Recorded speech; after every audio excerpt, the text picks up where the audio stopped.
Hi அஸ்ஸலாமு அலைக்கும். இன்றைக்கி நாங்கள் வந்து பொண்ணுக்கு சீனி போடுறதுக்கு போகிறோம். ஆல்ரெடி பார்த்தீங்கன்னா பொண்ணு வீட்டிலேருந்து மாப்பிள்ளைக்கு வந்து சீனி போட்டு போயிட்டா. ஸோ இன்றைக்கி இன்றைக்கி வந்து ஃப்ரைடே, டேட் வந்து பார்த்தீங்கன்னா 11 ஆகுது. நாங்கள் இன்றைக்கி தான் வந்து பொண்ணு வீட்டுக்கு போகிறோம். ஈவினிங் ஒரு 4 o'clock மேலே ஆகிடுச்சி. அங்கே போயிட்டு இதுக்கப்புறம் வரணும். இதுக்கப்புறம் வரத்துக்கு ஒரு 6:30 மணி ஆகிடும்னு நினைக்கிறேன். போகும்போது நிறையா வந்து வீடியோ எடுப்பேன், அதில் பார்க்கலாம். இப்போ எங்கள் வீட்டிலேருந்து கிளம்பி நான், ஹஸ்பண்ட், ரெய்ஹானா 3 பேரும் மச்சான் வீட்டுக்கு போகிறோம். அங்கே கார் வந்துடும். அங்கே எல்லாருமே வந்திருப்பா. சேர்ந்து போக வேண்டியது தான் பொண்ணு வீட்டுக்கு. நம்ம ரெய்ஹானா ரெடி ஆகிட்டு எப்போ போகலான்னு கேட்டுகிட்டே இருந்தா. சீக்கிரம் வா போகலான்ட்டு. அப்புறம் கையில் என்ன வச்சுருக்கான்ட்டு பார்த்தீங்கன்னா பொண்ணுக்கு போடுறதுக்கான சீனி, அதுக்கப்புறமா வந்து ரெய்ஹானா வந்து பொண்ணுக்கு மச்சி மோரை தானே வேணும். ஸோ சும்மா ஒரு கிண்டலுக்காக சால்ட்டு வந்து போடுவோம் எங்கள் ஊர் சைடு. ஸோ அதுக்காக ஒரு சின்ன பாக்கெட்டில் சால்ட்டு வந்து எடுத்து வச்சுருக்குறேன். மத்தியானம் சாப்பிட்டதுக்கு அப்புறமா முடிஞ்ச வரைக்கும் எவ்வளோ சீக்கிரமாக கிளம்ப முடியுமோ அவ்வளோ சீக்கிரமாக கிளம்பி பொண்ணு வீட்டுக்கு போய் பொண்ணுக்கு சீனி போட்டுட்டு ரிட்டன் பார்த்தீங்கன்னா ஈவினிங் ஒரு 5:30 மணி 6 மணிக்கெலாம் வந்துடலாம் அப்படின்னு நினச்சோம். ஆனால் பார்த்தீங்கன்னா நாங்கள் இங்கேருந்து கிளம்புறதுக்கே 5 மணி ஆயிடுச்சு.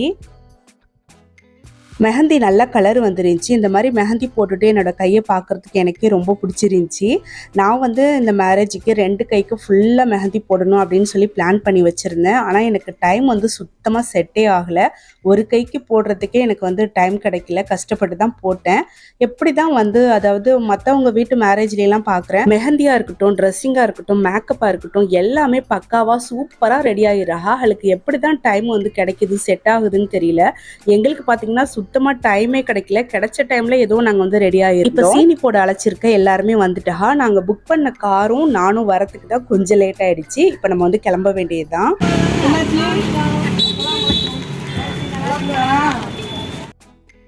பொண்ணுக்கு எந்த ஊருன்ட்டு கமெண்ட்டில் கேட்டிருந்தீங்க. இப்போ நம்ம வந்து நாகப்பட்டினத்துக்கு தான் போகிறோம் சீனி போடுறதுக்கு.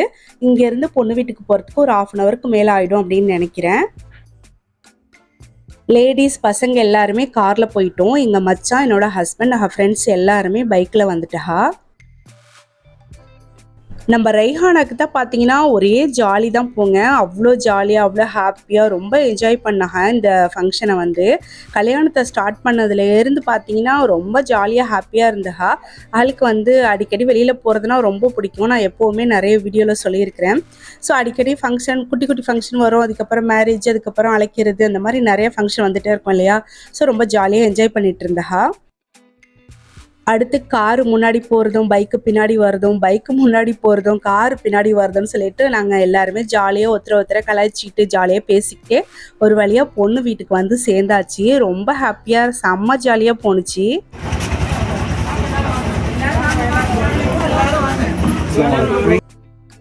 வீட்டுக்குள்ள வந்து உட்காந்த உடனே நாங்கள் பொண்ணுக்கு வாங்கிட்டு வந்த திங்ஸ்லாம் ஒரு மரவில வச்சு கொடுத்துடலான்னு சொல்லிட்டு எடுத்து வச்சிட்டு இருந்தோம்.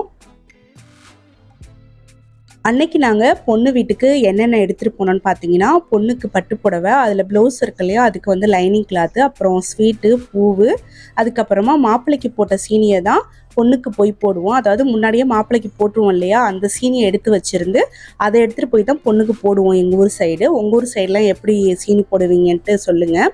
சீனி போடுற ஃபங்க்ஷனே வந்து எல்லா ஊர்லேயும் இருக்குமான்ட்டு எனக்கு தெரியல. எங்கள் ஊர் சைடு இப்படி தான் வந்து செய்வாங்க. ஸோ அந்த சீனியை புதுசாக ஒரு சில்வர் பாக்ஸ் வாங்கி அதுக்குள்ளே போட்டு அதையும் எடுத்துகிட்டு போய் கொடுத்தாச்சு.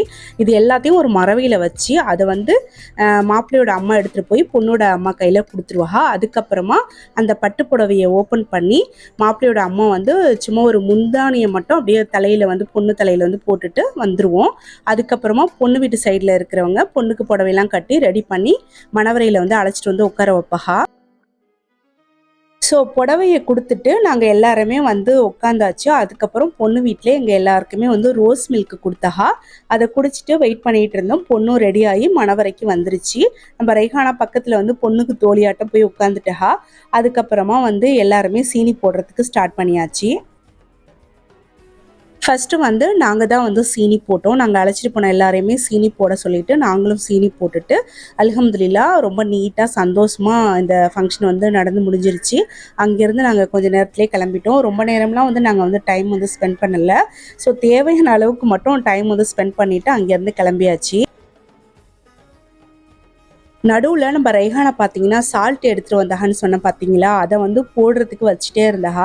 ஆனால் போடுறதுக்கு ஒரு மாதிரி தயக்கமாக வந்து போடாமல் ஃபஸ்ட்டு வந்து சீனி போட்டுட்டு வந்துட்டா. அதுக்கப்புறமா என்னோட சின்ன நாத்தனார் இருக்கா இல்லையா, அழைச்சிட்டு போய் சால்ட்டு போடுமா நான் பார்த்துக்கிறேன்னு சொல்லிட்டு கையாலே பிடிச்சி கொஞ்சமாக சால்ட்டு போட்டு விட்டா. ரொம்ப ஜாலியாக போணுச்சு அந்த டைம். வந்து எல்லாருமே வந்து கொஞ்சமாக போடுங்க அப்படின்னு சொன்னா. ஸோ கொஞ்சமாக தான் எடுத்துகிட்டு வந்தா. அதை போட்டுட்டு அதுக்கப்புறம் வந்து அங்கேருந்து கிளம்பியாச்சு. இப்போ நாங்கள் வந்து காரில் வந்து நாங்கள் அழைச்சிட்டு போன எல்லாரும் நாங்கள் எப்படி வந்தோமோ அதே மாதிரியே வந்து திரும்பவும் கிளம்பியாச்சு.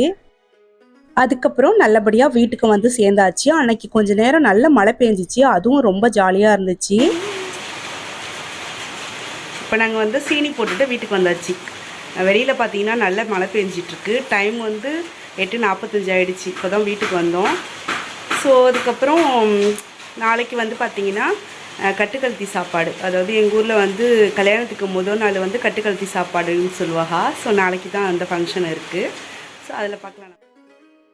நெக்ஸ்ட் டே மார்னிங் பார்த்தீங்கன்னா கொஞ்சம் சீக்கிரமாகவே எழுந்திரிச்சிட்டு வீட்டில் நம்மளுக்கு எப்போவுமே வேலை இருக்கும் பார்த்தீங்களா, அது எல்லாத்தையுமே செஞ்சு முடிச்சுட்டு அடுத்ததாக எல்லாருக்கும் சமைக்கணும் இல்லையா, அந்த வேலையை வந்து ஸ்டார்ட் பண்ணியாச்சு.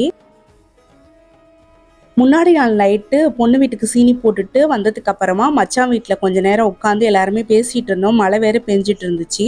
மழை விட்டதுக்கு அப்புறமா வீட்டுக்கு போகலான்னு சொல்லிட்டு எல்லாரும் வெயிட் பண்ணணும். மழை விடுற மாதிரி இல்லை.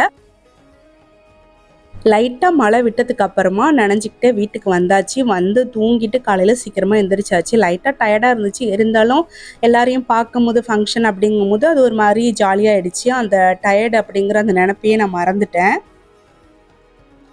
அடுத்து எல்லாருமே வந்தாச்சு. இப்போ நாங்கள் வந்து ஒரு 25 பேர் இருப்போம், பசங்க பெரியவங்க எல்லாருமே சேர்த்து. ஸோ எங்கள் எல்லாருக்கும் தான் மதியானம் சாப்பாடு, நைட்டுக்கும் சேர்த்தே வந்து சமையலை வந்து முடிச்சிட்டோம். ஏன்னா நைட்டுக்கும் ஒன்று செஞ்சிட்ருக்க முடியாது. ஏன்னா ஈவினிங் வந்து எங்கள் வீட்டில் வந்து மருதாணி தொட்டு விடுற அந்த ஃபங்க்ஷன் ஒன்று இருக்குது. அதனால் பார்த்தீங்கன்னா 2 வேளைக்கு சேர்த்தே வந்து சமைச்சாச்சு. எல்லாருமே வந்துட்டா. வந்த எல்லாருமே ஆளுக்கு ஒரு வேலையாக பார்க்கறதுக்கு ஸ்டார்ட் பண்ணிட்டா. ஸோ ஆளுக்கு ஒரு வேலையாக பார்த்து சமையலை முடிச்சாச்சு. சமையல் பார்த்தீங்கன்னா மெயினாக நானும் எங்கள் அம்மாவும் தான் செஞ்சோம். மற்ற ஹெல்ப் பண்ணுற வேலையெல்லாம் பார்த்தீங்கன்னா வந்திருக்க எல்லாருமே செஞ்சா. அது மட்டும் இல்லாமல் நாங்கள் வந்து 2 நாளைக்கும், அதாவது சாட்டர்டே சண்டே 2 நாளைக்குமே ஹெல்ப்புக்கு நாங்கள் ஒரு ஆள் வச்சுக்கிட்டோம். ஸோ அகலமே சேர்ந்து தான் வேலை பார்த்தா. வந்து சமைச்சு முடிச்சதுக்கு அப்புறமா உடனே வந்து எல்லாருக்கும் சாப்பாடு வச்சாச்சு. ஏன்னா ஈவினிங் வேறு ஃபங்க்ஷன் இருக்கு இல்லையா, டைம் வந்து போயிட்டே இருக்கும். எல்லாருமே சாப்பிட்டு முடிச்சிட்டோம் அப்படின்னாக்கா வீடெல்லாம் க்ளீன் பண்ணிவிட்டு நெக்ஸ்ட்டு வந்து நம்ம ஃபங்க்ஷனுக்கு ரெடி ஆயிடலாம். சாப்பாடு பரிமாறுறது, சாப்பிட்றது இதுதான் ஒரு பெரிய வேலை. ஸோ அதை முடிச்சிட்டோம் அப்படின்னாக்கா ஓரளவுக்கு ரிலாக்ஸ் ஆகிடலாம் அப்படின்னு சொல்லிட்டு சமையல் வேலையை முடிச்சுட்டு அதுக்கப்புறமா வந்து பார்த்திங்கன்னா சின்ன நாத்தனார் அப்புறம் இன்னும் கொஞ்சம் பேர்லாம் வந்து வீட்டுக்கு போயிட்டு ரெடி ஆகி ஸ்ட்ரைட்டாக வந்து மண்டபத்துக்கு வரதா சொல்லிட்டா. அதுக்கப்புறம் மாப்பிள்ளைக்கு வந்து மருதாணி வைக்கணும் இல்லையா, அதுக்காக எங்கள் வீட்டுக்குள்ளையெல்லாம் மருதாணி பறித்து நாங்கள் வந்து ஹெல்ப்புக்கு ஆள் வச்சோன்னு சொன்னோம் பார்த்தீங்களா, அதான் அரைச்சா. ஸோ இந்த வீடியோ வந்து நம்ம ரெய்ஹானா தான் எடுத்தா. எடுக்கும் போது என் தம்பி பையனும் அகலம் விளையாண்டுட்டே வந்து இந்த வீடியோ எடுத்திருக்கேன். இது வந்து என்னோட தம்பி பையன்தான். வீடியோவில் அப்படியே நான் வந்து போட்டுட்டேன், அவன் பார்க்கட்டும் அப்படின்ட்டு. அவன் பார்த்ததுக்கு அப்புறமா என்ன சொல்ல போறான்னு தெரியல. ஒரு சைடு பார்த்தீங்கன்னா அம்மாவும் நாங்கள் ஹெல்ப்புக்கு கூப்பிட்டுருந்தோம் இல்லையா, 2 பேரும் சேர்ந்து பாத்திரத்தெல்லாம் வாஷ் பண்ணி வீடெல்லாம் க்ளீன் பண்ணிட்டு இருந்தா.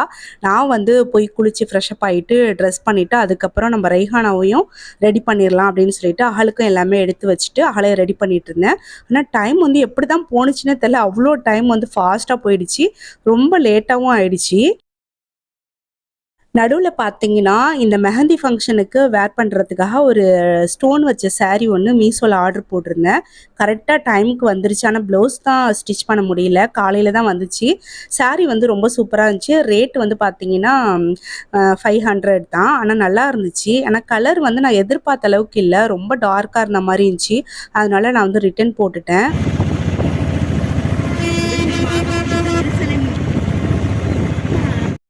இப்போ நாங்கள் எல்லாமே ரெடி ஆகி ஒரு ஆட்டோ எடுத்துகிட்டு மச்சான் வீட்டுக்கு வந்தாச்சு. வரங்காட்டிலும், அதாவது நான் எங்கள் வீட்டில் ரெடி ஆகிட்டு இருக்கும்போது பார்த்தீங்கன்னா ஃபோன் மேலே ஃபோனு வந்து வந்துகிட்டே இருந்துச்சு. வந்துட்டிங்களா, எப்போ வருவீங்க, டைம் ஆகுதுன்னு சொல்லிட்டு. நான் தான் வந்து கொஞ்சம் லேட் பண்ணிட்டேன். ஏன்னா நான் வந்து சும்மா இல்லை, வீட்டில் எல்லாமே நான் வந்து பார்த்து ரெடி பண்ணி வச்சுட்டு அதுக்கப்புறம் நான் ரெடியாகி அங்கே போகணும் இல்லையா, அதனால கொஞ்சம் லேட் ஆகிடுச்சு. அதுக்கப்புறம் மாப்பிள்ளைக்கு வந்து நலுங்கு வைக்கிறதுக்கு அம்மா வந்து நலுங்கு மாவு ரெடி பண்ணி கொடுத்தாங்க. அப்புறம் எல்லாருமே வந்து நலுங்கு வச்சுட்டு மாப்பிள்ளையை குளிச்சு ரெடி ஆகிட்டு நீ மண்டபத்துக்கு வந்துட்டு நாங்கள் போகிறோம், ஏன்னா ஆல்ரெடி டைம் ஆயிடுச்சு அப்படின்னு சொல்லிட்டு நாங்கள் வந்து கிளம்பிட்டோம். நம்ம ரைஹானாவும் அப்புறம் என்னோட தம்பி பையனும் 2 பேரும் நாங்களும் வைப்போம் அப்படின்னு சொல்லிட்டு அகலமே வச்சாகா. நாங்க வந்து அந்த மெஹந்தி ஃபங்ஷன் ஒரு 5, 5:30க்கெல்லாம் ஸ்டார்ட் பண்ணிடலாம் அப்படின்னு நினச்சிட்டு எல்லாரையும் அழைக்கும்போது அந்த டைம் தான் சொல்லியிருந்தோம். ஆனா நாங்க மண்டபத்துக்கு போறதுக்கு 7 மணிக்கிட்ட ஆயிடுச்சு. அதனால பார்த்தீங்கன்னா, நாங்க அழைச்சிருக்க எல்லாருமே வந்துட்டு எனக்கு வேற கால் பண்ணி கேட்டாக, "எங்க இருக்கீங்க? மண்டபத்துல யாருமே இல்ல" அப்படின்ட்டு. "பக்கத்துல தான் எங்க வீடு, அங்க வந்துருங்க" அப்படின்னு சொல்லிட்டு அங்க வர வச்சாச்சு. அதுக்கப்புறம் எல்லாருமே சேர்ந்து மண்டபத்துக்கு ஒரு வழியா வந்துட்டோம். வந்ததுக்கு அப்புறமா பார்த்தீங்கன்னா, எதுவுமே அரேஞ்ச் பண்ணல. அப்படியே இருந்துச்சு. மாப்பிள்ளையும் குளிச்சு ஃப்ரெஷ் அப் ஆயிட்டு அவரு ஃப்ரெண்டோட மண்டபத்துக்கு வந்துட்டாரு. அதுக்கப்புறம் நாங்க எல்லாரும் லேடீஸ் எல்லாரும் சேர்ந்து சேர்லாம் எடுத்து போட்டு அரேஞ்ச் பண்ணோம். அதுக்கப்புறமா தான் வந்து எல்லாரையும் உட்கார வச்சோம். ஏன்னா நாங்க வந்து பாயும் எடுத்துட்டு போல. ஒரு 2, 3 பாய் தான் எடுத்துட்டு போயிருந்தோம். ஏன்னா சேர் போட்டுறலாம் அப்படின்ட்டு. போட்டு ரெடியா இருக்கோன்ட்டு பார்த்தா எதுவுமே இல்ல. நாங்க தான் போய் போட்டோம். அப்புறம் வீடியோ எடுக்கிறதுக்குலாம் வந்துட்டா. அதனால எல்லாருமே பார்த்தீங்கன்னா, அப்படியே குரூப்பா நின்னு வீடியோலாம் எடுத்துட்டு இருந்தோம். மாப்பிள்ளையும் வந்து அவரு தனியா வந்து ஷூட் பண்ணிட்டு இருந்தாரு வீடியோ. அதுக்கப்புறம் பொண்ணுக்கு செப்பு ஜாமான்லாம் வைப்போம் பார்த்தீங்களா, அது வந்து அடுத்த நாள் கல்யாணத்து அன்னைக்கு தான் பொதுவா வச்சு வீடியோ எடுக்கிறது. அப்ப வந்து நாங்க டைம் இருக்காது. நம்ம வந்து கண்டிப்பா மிஸ் பண்ணிடுவோம். ஏன்னா, சாப்பாடு பரிமாறுறதெல்லாம் நம்ம பார்க்கணும் இல்லையா? அதனால நான் வந்து என்ன சொன்னேன்னு பார்த்தீங்கன்னா, நம்ம இப்பவே வீடியோ எடுத்து வச்சிரலாம். அடுத்த நாள் அதாவது கல்யாணத்து அன்னைக்கு நமக்கு டைம் இருந்தா பார்த்துக்கலாம். அதனால இப்பயே எடுத்துலான்னு சொல்லிட்டு எடுத்தாச்சு. அதுக்கப்புறம் அங்க ஃபங்ஷன்லாம் முடிச்சுட்டு நல்லபடியா எல்லாருமே திரும்பவும் எங்க வீட்டுக்கு வந்து சாப்பிட்டாச்சு. சாப்பிட்டுட்டு எல்லாரும் வீட்டுக்கு போயிட்டா. டின்னர முடிச்சுட்டு அடுத்து எல்லாருமே மெஹந்தி போடுறதுக்கு ஸ்டார்ட் பண்ணியாச்சு. மெஹந்தி போட்டுட்டு எங்க வீட்ல தான் எல்லாருமே தூங்குனோம். யாருன்னு பார்த்தீங்கன்னா, நாங்க, அப்புறம் அம்மா ஃபேமிலி, மச்சானோட ஒய்ஃப், அகலோட மச்சி, மாப்பிள்ளை, அதாவது புது மாப்பிள்ளை எல்லாருமே வந்து இங்கேயே தூங்கிட்டு காலையில தான் எந்திரிச்சு எங்களோட வேலைய ஸ்டார்ட் பண்ணோம். காலையிலயும் பார்த்தீங்கன்னா, ரொம்ப சீக்கிரமா எந்திரிக்கிற மாரி இருந்துச்சு. ஸோ எந்திரிச்சு கல்யாண வேலைய ஸ்டார்ட் பண்ணியாச்சு. ஓகே. அவ்வளவுதான் இந்த வீடியோ. நெக்ஸ்ட் வந்து மேரேஜ் விளாக்ல பார்க்கலாம். மேரேஜ் அன்னைக்கு நான் அவ்வளவா வீடியோ எடுக்கல. ரொம்ப பிஸியா இருந்ததுனால. நெக்ஸ்ட் வீடியோல மாப்பிள்ளையோட ஃபேஸ் வந்து ரிவீல் பண்ணலான்னு இருக்கேன். உங்களுக்கு ஓகேவா இல்லையான்ட்டு கமெண்ட்ல சொல்லுங்க. அடுத்த வீடியோல பார்க்கலாம். அஸ்ஸலாமு அலைக்கும்.